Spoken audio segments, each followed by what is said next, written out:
Good afternoon. Welcome to a special episode for Juneteenth from the Paradise Valley, south of Livingston, Montana. I think Juneteenth is a wonderful holiday. From what I've learned about how slavery was just awful for people that had to deal with it, and how signal songs that they sang to escape north to places like Detroit, which is now Motown, became a way to get away until such time as there was a Juneteenth, where the Emancipation Proclamation got through and started having effects on people's lives. But let's not forget that people can change, and they don't have to go back to the way they were. And I'm sorry that so many Irish people, Irish Americans, owned slaves. Tara, Gone with the Wind. So many Irish people in the North were afraid to confront slavery because they were desperate to have their own jobs and didn't want to give them up to black people. But I think we're past that now. I think we've worked alongside each other enough, and we respect each other enough that we're not going to go back, no matter what the President Trump administration is trying to do to affect the voting rights of black people and minorities. We just don't let it happen. We got to work together to make sure it doesn't happen.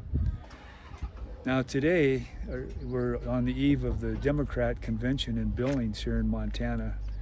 And it's ironic because behind me is the Chico Saloon in the Paradise Valley, and this is my hat that I've worn for years as a Lewis and Clark County Democrat. You can see it's pretty battered.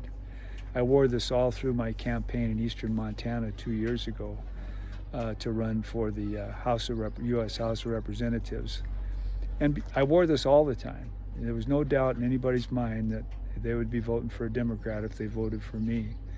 And my wife and I, we spent $4,700 in our campaign. It was mostly on gas. I had one a fender bender where I had to pay $500 for to get the car fixed. But basically rode all over the state, the eastern part of the state, and up to Whitefish to talk to some people. But I did the work. I went out. I have no regrets. I didn't win. I got 37% of the vote, and the current congressman is the person that won. I've got no reason to be disrespectful to him. However, I think we can get a Democrat elected if we work hard at it. Now, I've heard lately that Democrats are somehow bad because, I don't know, it's hard to figure it out. Well, they're not bad. They only reflect the people that are in the party. And when I was Democrat Majority Leader clear back in 1973, or 74, 75, 76, 77, I didn't even conceive of telling the other members of the party what to do. I just tried to do what we could do together, working together, and I think that was the way to be. I've heard complaints that the party forces people to go one way or another. It doesn't. It doesn't. If you think you're special and you're not having your way, well, maybe. But my experience has been that people that think they're special are the ones that try to make the party do things that they want. That's not what the party's about. I was raised to be proud of the fact that I'm a commoner, and the Democrat Party is how commoners can get together, work together, and get the job done. So I was a Democrat precinct committee person in Helena for, I think, 2 terms, maybe 3 2-year terms.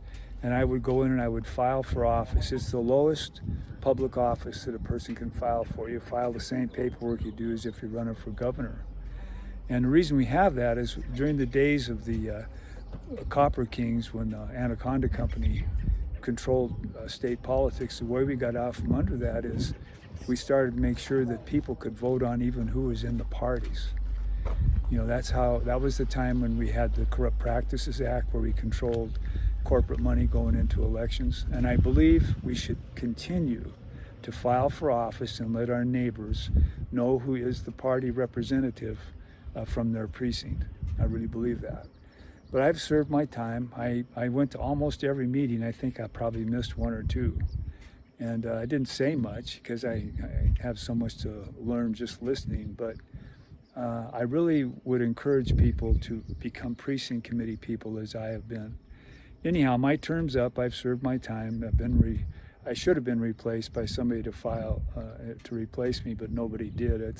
The thing now is people, they go to the meetings, and if you're there for so many meetings and put your name in, you can become the person from your precinct, which I guess that works to give you a kind of a voting quorum.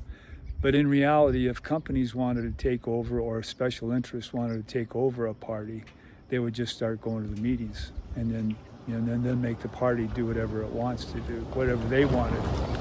So the way to have control over our party is to run for office as a precinct committee person. That's all I'm going to say about it. That's why we have it. That's why I've done it that way, and I'm glad that I have. So now tomorrow, the Democrats in Montana are going to be meeting to decide what the platform is.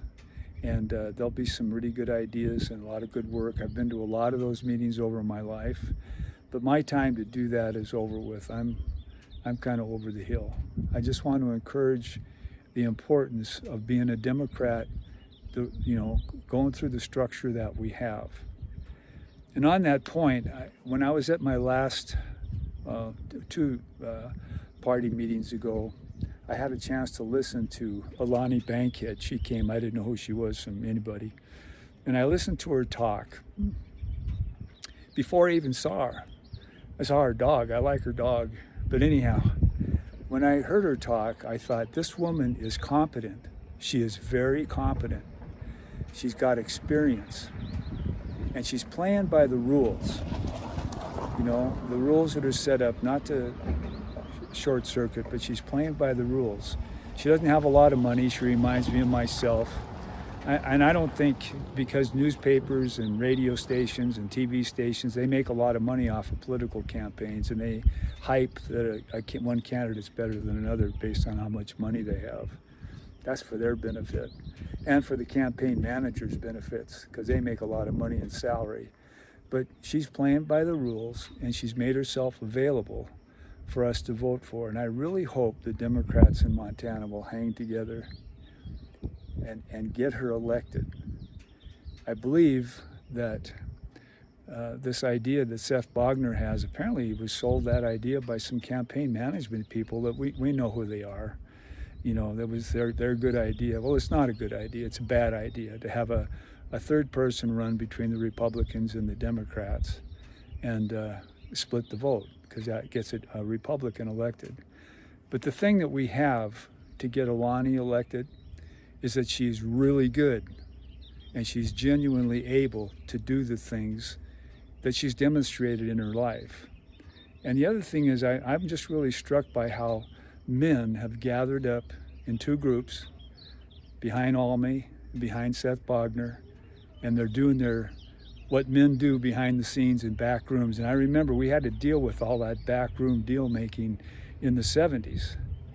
And men, it's not good, right? It's not good. We're trying to get it out of the back rooms. And so all these deals are being made to get money, and certainly Almi and what's his name, Seth, are well funded. They got all kinds of people with experience behind them. They're winking and nodding at each other, but we've had enough of that. And I just want to appeal to you to use your common sense and use the tools that we've been given.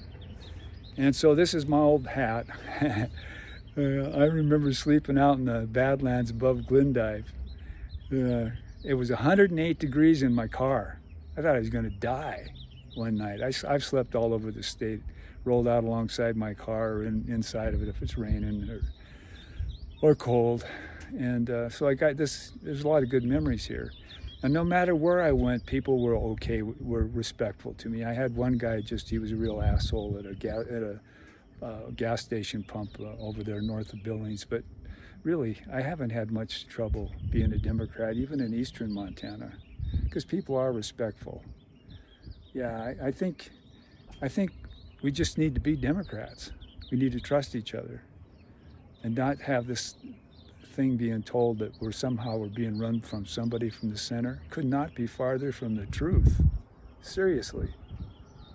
So, the reason I'm here in the Paradise Valley on Juneteenth is during my campaign I made one promise that I need to keep. I was here campaigning and I was in this bar, and if you go in the bar you'll see there was, I haven't been here for 2 years, all the kind of hats hanging off the ceiling.